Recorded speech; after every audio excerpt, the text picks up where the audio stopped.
আপনাদের সাথ চাই। আমরা চাইবো যে যেগুলো বাড়ি আর পাইনি সেগুলো দ্রুত পাই। খুব শিগগিরই প্রশাসক বসছে, যতগুলো করে তিনটা বাড়িতে সব নোটিশ দেবো। আপনারা সহযোগিতা করবেন তো?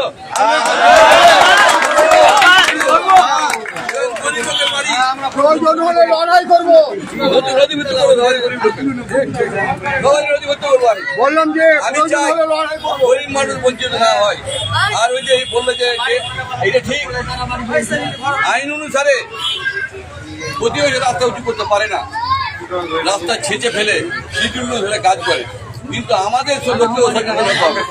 কেন? যখন কাজ করতে আসছে আমরা বাংলাদেশ আইন বলছে যে ছেঁচে ফেলে আবার পুজিয়ে কাজ করতে হবে। আইন বলছে আপনারা কেন অসচেতন থাকছেন?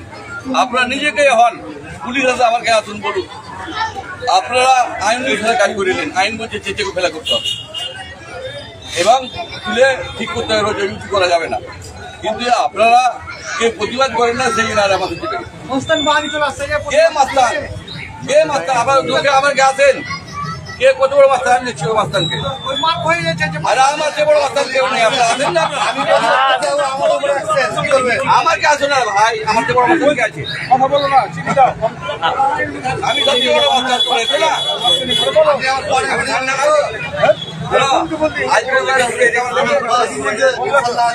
আজ মনে ঘুরেছে কেউ তুমি কাজে যে হয়নি ওর কাজ, একটা লোক দেখে দাও।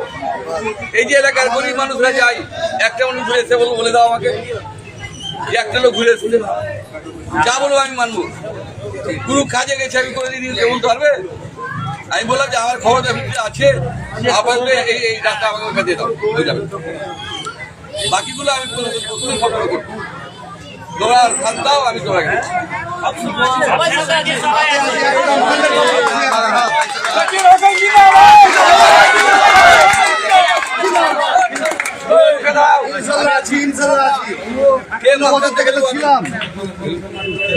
জনসাধারণকে আমি তোমাদের জানবো। আমি চলো